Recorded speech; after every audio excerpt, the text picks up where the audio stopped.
Here's a list of some of the best audiobooks that I can recommend to you. Not only did I love the book, but I also loved the audio for the book. First off, Butcher and the Blackbird.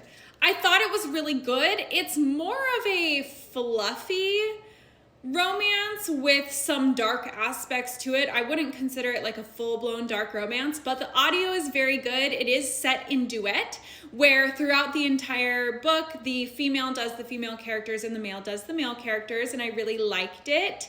My one complaint about it is I didn't feel like the female's voice matched the female character's energy, but other than that, the production of the audiobook is probably one of the best productions I've ever listened to ever. Second one, How My Neighbor Stole Christmas by Megan Quinn.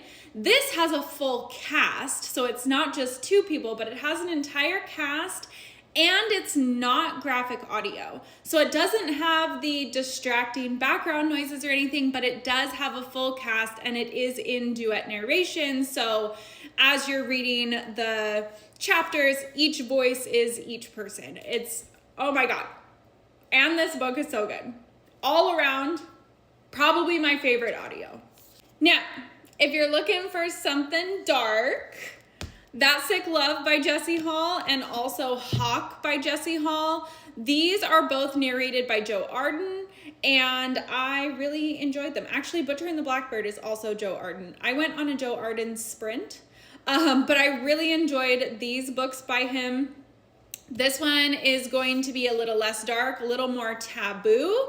This one's going to be very, very dark, but both audios very good, both in duet narration as well.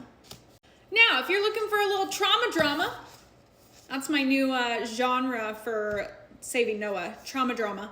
The audio was really good.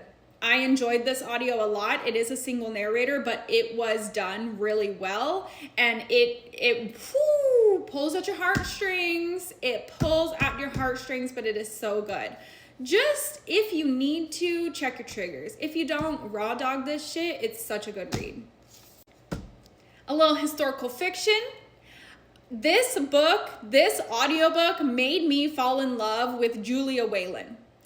Julia Whelan has some incredible voices, not only for men, but for women of different nationalities. It was impressive that this was a single narrator because there are so many different voices. Her talent was impeccable.